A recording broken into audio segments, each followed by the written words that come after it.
What is up guys, I'm Julius and today I'll go over 4 tips and tricks to improve your YouTube videos or just how to make your videos generally look better using Adobe Premiere Pro CC 2019.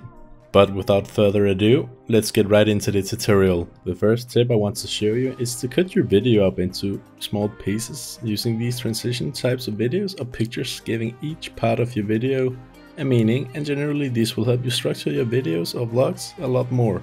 It is hard to explain this effect for me, so it is better for me to just give a short example. Popped off, then your girl gave me just a little bit of lot chop, baby, so cold.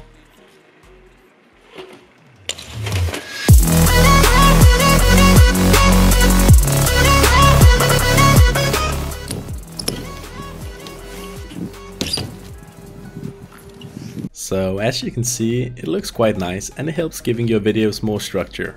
Keep in mind this was just a short example. You probably want more time between your transition videos. Say for instance you skip in time and place in your vlog and you don't tell your audience why.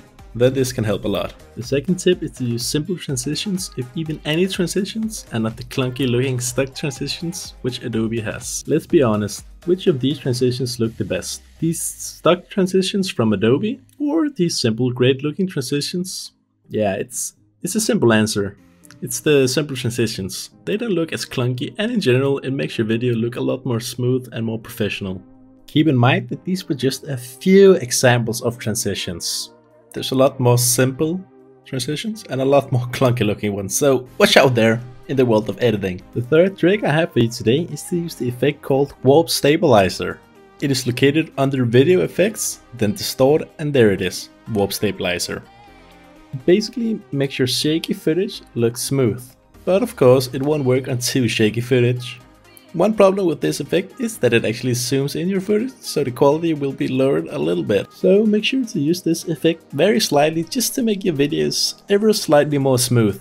Here's an example of before and after.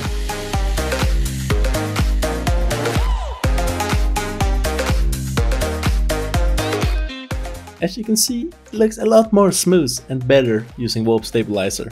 So the fourth and final tip I have for you today is regarding sound and music. If you use music in your videos and you transition between cinematics and you talking or someone else talking, then instead of cutting the music completely off, I suggest keyframing your music so it will still be hearable while you talk instead of cutting it off in an instant. You might have noticed I've been doing it this entire video. Here's an example of before and after.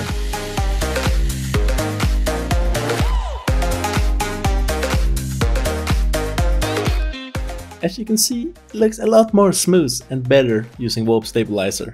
That was all for this tutorial. I know I haven't uploaded in a while, but from today I will be starting to upload more regularly.